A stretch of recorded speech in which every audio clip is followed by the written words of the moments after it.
inform him of the response from Mr. Speaker. Thank you very much. I beg to move that the House do now adjourn. The question is that this House do now adjourn. Philip Hollobone. Mr. Deputy Speaker, I beg to move that this House has considered the redevelopment of Kettering General Hospital. It's a pleasure, Mr. Deputy Speaker, to see you in the chair, and could I thank the Minister for her attendance, and could I thank Mr. Speaker for granting me permission to hold this special debate.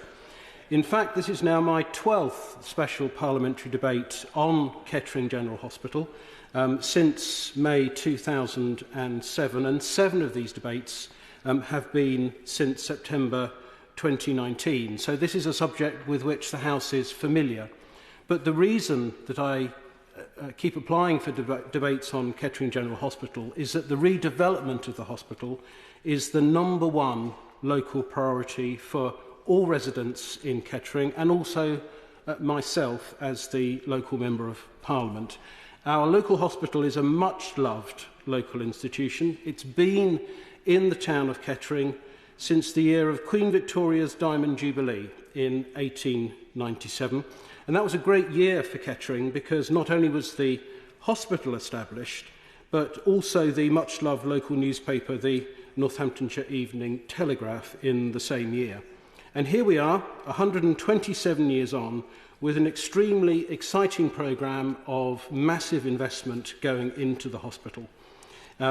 It's a really important issue for Kettering, and that's why I keep up the pressure on the government to make sure that this redevelopment programme is delivered and succeeds.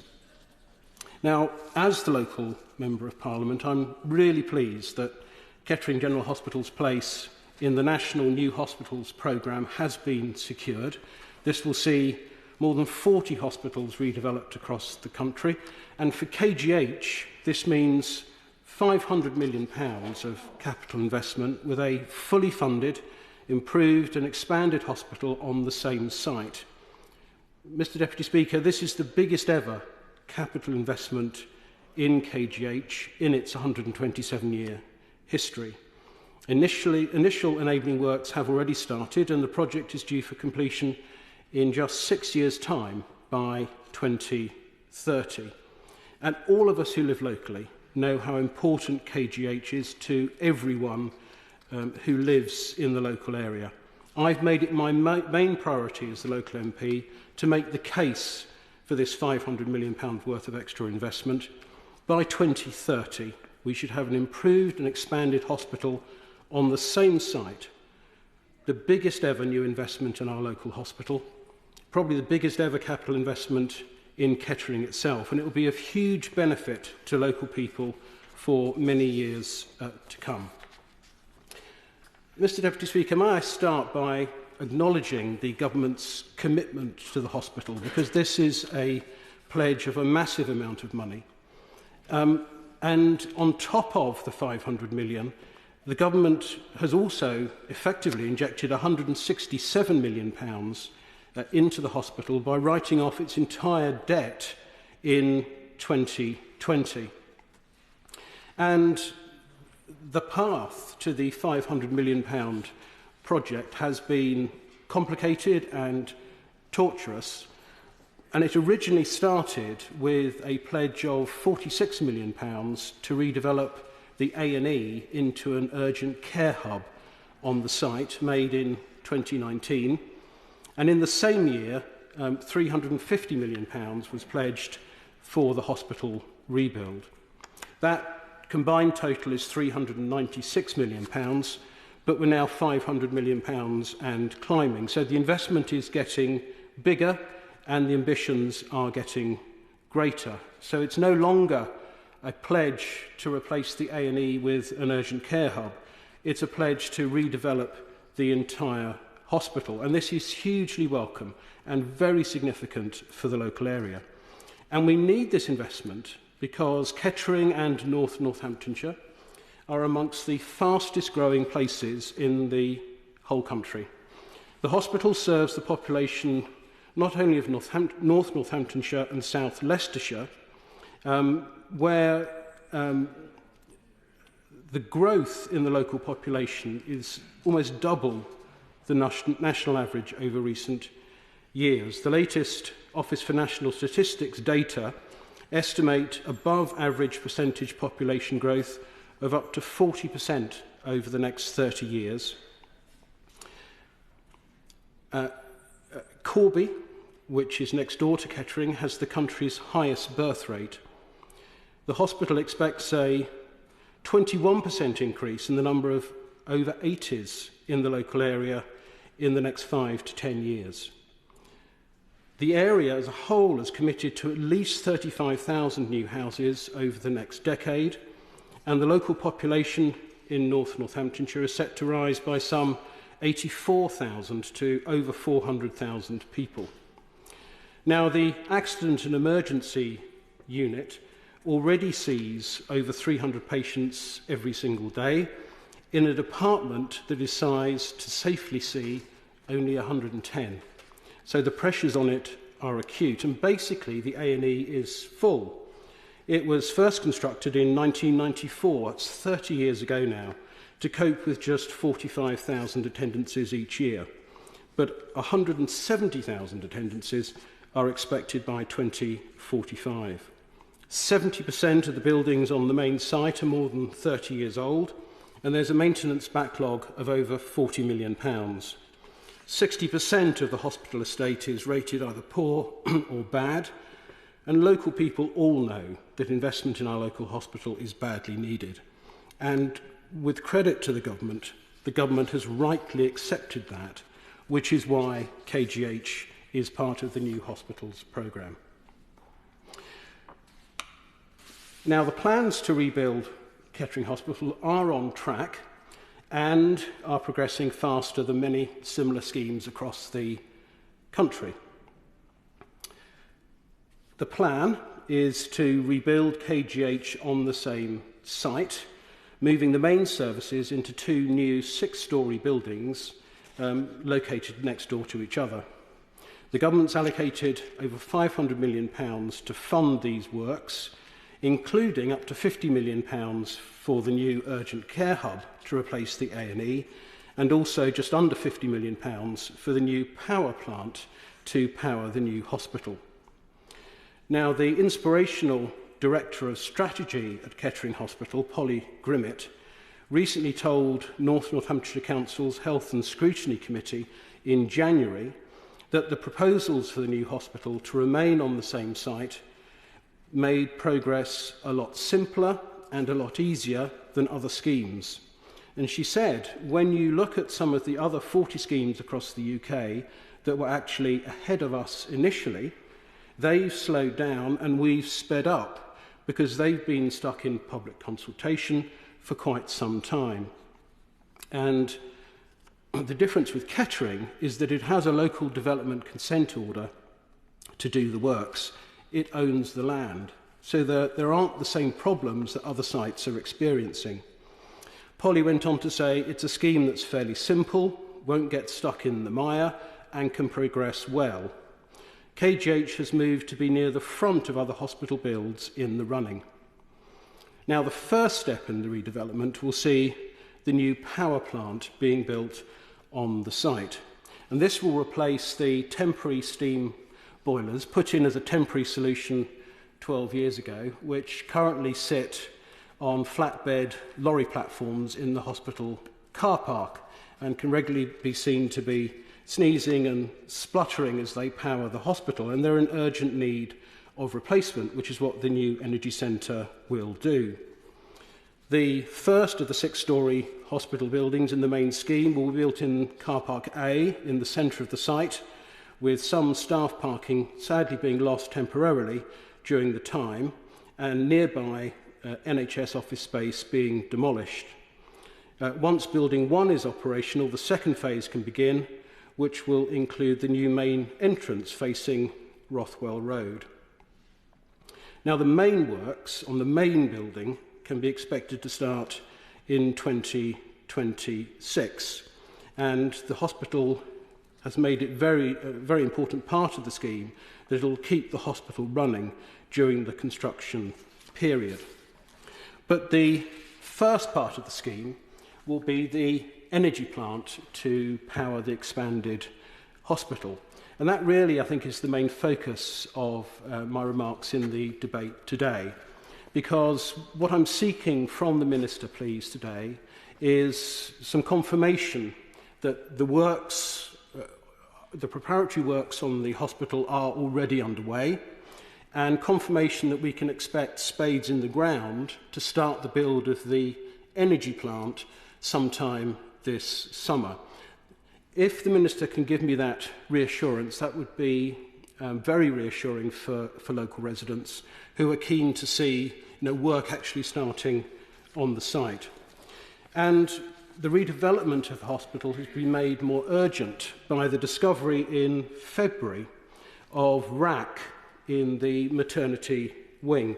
Now, I know that for some of the other hospitals in the 40 new hospital programme, where they have discovered rack, their investment profiles have been speeded up. And very sadly, Kettering now also has rack, nothing like the extent of some of the other hospitals, but it is badly affecting the maternity and gynaecology wing. Basically, rack has been found in the roof where the maternity block is currently housed. It's been deemed unsafe, and the entire top floor has therefore been lost. It's also known that the building contains asbestos from a previous building assessment and is deemed unsuitable for long-term repair. So could the Minister provide me with some reassurance that due to the discovery of rack, the investment profile in the rebuild could be speeded up? Because that's an additional factor that wasn't realised when the original approval was being given. Now, my understanding, which I'd like the Minister kindly please to confirm, is that ground investigation works are currently underway and are likely to be completed by the end of this month. I think we can expect site hoardings and site offices erected next month, which will have some impact on parking on site, that some temporary generators are likely to be installed in May, and drainage diversions will also be starting. If the Minister could give me some assurance that in the summer we can expect to start to the construction of the energy power plant itself, that would be appreciated. And I also understand there are to be high voltage infrastructure works, basically a cable being laid from the Field Street substation under the railway bridge to the hospital because of the extra power requirements that the hospital will need. Now, the business case approval process for all the hospitals in these schemes, Mr. Deputy Speaker, is tortuous. There are 3 stages that have to be gone through, and each of the stages takes at least 3 months for approval by the new hospitals programme team and NHS England. Can I have some reassurance from the Minister that if the hospital gets its final business case in, which is due in June, that it could be turned around in a fortnight rather than in 3 months, so that we can get the funds in place and the building underway? And can I also have some reassurance that not only will the approval process from the new hospitals programme team be expedited, but also the approval process from NHS England, because there are lots of boxes have to be ticked for the funds to flow, and residents are really keen to see the work underway.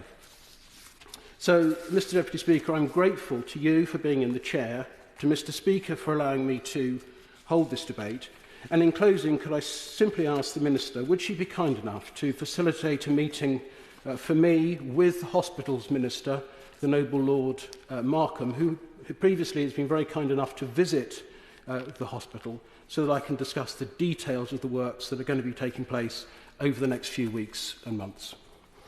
Minister.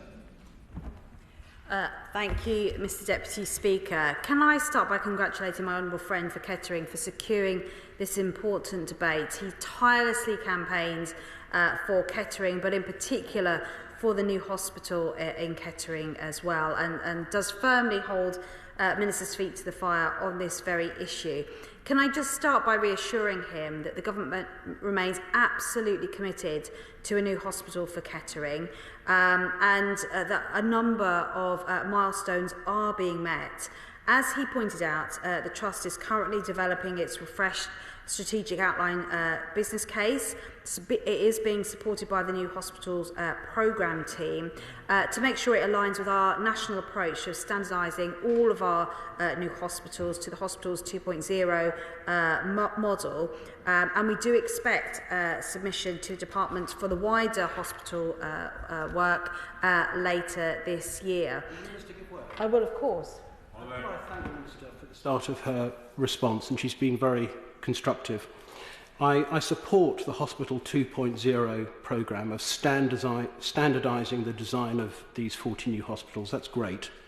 Kettering Hospital has already submitted its first 2 business cases for the main scheme. Instead of having to resubmit them all over again, please could they simply submit an additional addendum so they don't have to reinvent the wheel? Well, I absolutely take his point, and particularly with the issue that he raised around RAC being discovered in particularly the maternity and the gynae floors. I will absolutely take that away with the hospital's minister and the team, and put his request in to meet with him so that can be discussed, because I do understand the frustration that when some of this work has been done already, that it does take time then for the Trust to just urgently want to get on and construct the new hospital. So I will certainly take that away after the debate today. Because I just want to reassure him and his constituents and the patients who use Kettering Hospital and the staff who work there that the new hospital will be in place as soon as possible and will meet that 2030 deadline, because I recognise the urgency of that. Now, I know that as part of the works, the Energy Centre is crucial to the development of the wider hospital scheme. And we've heard very eloquently from him this afternoon, but he's also explained to me and other ministers that this is not just a crucial part of the new hospital plans, but actually the current system that is there has only ever been meant to be a temporary measure, and he described exactly how fragile that is. And so I recognise the urgency around starting the work on the new hospital, on the new energy centre. He will know already that early works have commenced on site, including both ground clearance and site surveys getting underway to prepare for the cabling that's needed to provide the energy centre's power once that is completed. There will shortly be hoardings going up that will allow more extensive works to start on site. And so he can be reassured, and his constituents will start to see progress with that fairly shortly. But also the Trust have made progress and have recently agreed a new connection agreement with National Grid and agreed the reserved capacity needed for the energy centre too. And that is also a vital step in securing the new hospital's energy requirements, both for the future but also to deal with the imminent problem of that temporary energy facility that is keeping the hospital going. Now, the final piece of the jigsaw to get the construction of the energy centre underway is that full business case that the Trust needs to submit.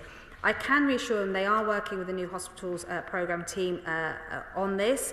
We do expect that case to be submitted in June, and the hospital minister has committed that, subject to it meeting the costs threshold and certain criteria, that we could estimate a turnaround time of approval in 2 weeks, so that we would hopefully start to see the construction of the energy centre in the summer of this year. And I hope that's something that gives him and his constituents reassurance.